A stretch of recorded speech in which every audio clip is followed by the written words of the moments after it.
한 형제가 포에멘 아빠를 찾아와 한 말씀 주십시오 하였다. 성자는 이렇게 말했다. 불 위에 올려놓은 항아리가 뜨거울 때는 팔이나 어떤 짐승도 그것을 가까이 하지 않습니다. 그러나 항아리가 식으면 이런 것들이 그 안으로 스며듭니다.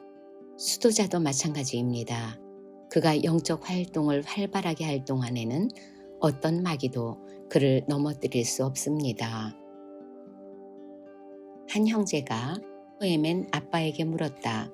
형제 몇 명이 저와 함께 살고 있습니다. 제가 그들을 돌봐줘야 할까요? 성자가 답했다. 아니요. 처음부터 끝까지 그대 일만 하시오. 그들이 진정 그대와 함께 살기 원한다면 그들도 본대로 할 것입니다. 형제가 또 물었다. 하지만 그들이 바라는 걸요? 교부님도 내가 그들을 돌봐주기를 원하시고요. 성자는 이렇게 답했다. 아니요. 다만 저들의 본이 되시오. 저들의 감독자가 아니라. 하루는 키 작은 요한 아빠가 몇몇 수도사들과 함께 스케티스로 올라가던 중 사막 한가운데서 밤중에 길을 잃고 방황했다. 길을 안내하던 형제가 길을 잊어버렸던 것이다. 그러자 형제들이 요한 아빠에게 다가와 저 형제가 길을 잊은 것 같습니다. 우리가 방황하다가 죽게 되었으니 어찌하면 좋겠습니까 하였다. 그러자 성자는 이렇게 말했다. 우리가 그렇게 말하면 저 형제는 수치와 슬픔에 가득 차 어찌할 바를 모르게 될 것입니다. 그러니 내가 아파서 더 이상 가지 못하겠다고 하겠습니다. 여기서 날이 밝을 때까지 기다립시다. 그가 그렇게 말하자 다른 형제들도 우리도 가지 않고 여기 머물겠습니다 하였다. 하여 그들은 동이 틀 때까지 그 자리에 머물렀다. 그런 식으로 그들은 안내자의 심정을 불편하게 만들지 않았다. 포에멘 아빠의 말이다. 다른 사람과 함께 사는 수도자는 돌기둥과 같아야 합니다. 누가 때려도 화내지 않고 누가 칭찬을 해도 우쭐하지 않아야 합니다. 싱클레티카 안마의 말이다. 사업하는 사람은 위험한 항해와 많은 수고로 부를 축적했음에도 가진 것에 만족하지 않고 아직도 얻지 못한 것을 얻기 위하여 끊임없이 노력합니다. 우리도 마찬가지입니다.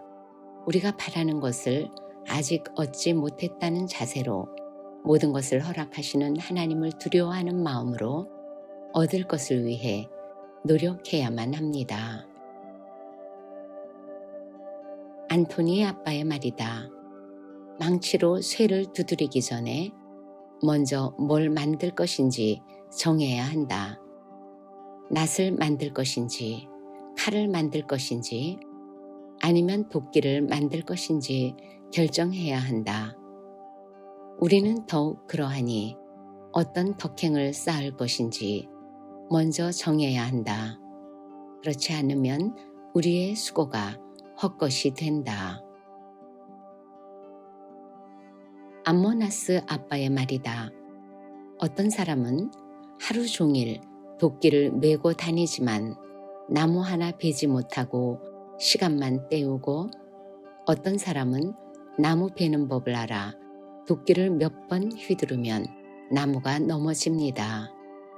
수도자에게 도끼는 분별력입니다. 안드레 아빠의 말이다. 수도사는 세 가지를 잘해야 합니다. 추방과 가난과 침묵을 견디는 일입니다. 아도니아스 아빠가 포에멘 아빠에게 무가 된다는 것이 무슨 뜻입니까? 하고 물었다. 그것은 무지막지한 사람 밑에 들어가 살면서도 흠잡을 것이 없음을 보여주는 것입니다. 포에멘 아빠의 말이다. 모든 사람에게 도움이 되는 세 가지가 있으니 첫째는 하나님을 두려워하며 둘째는 기도요, 셋째는 이웃에게 선한 일을 하는 것입니다. 포에멘 아빠의 말이다. 세 사람이 만났습니다. 한 사람은 내적 평화를 잃지 않았고 둘째 사람은 병중에도 하나님께 감사했으며 셋째 사람은 정결한 마음으로 남에게 봉사했습니다.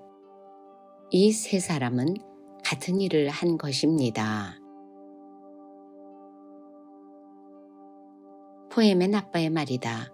가난과 고난, 검소와 금식 같은 것들이 독수도의 도구입니다. 성경 말씀에 비록 노아, 다니엘, 욥 이 세 사람이 거기에 있을지라도 그들은 자기의 공의로 자기의 생명만 건지리라 하였습니다. 노아는 가난, 욥은 고난, 그리고 다니엘은 분별을 대표합니다. 수도자가 이 세 가지를 갖추게 되면 하나님은 그 안에 계셨습니다.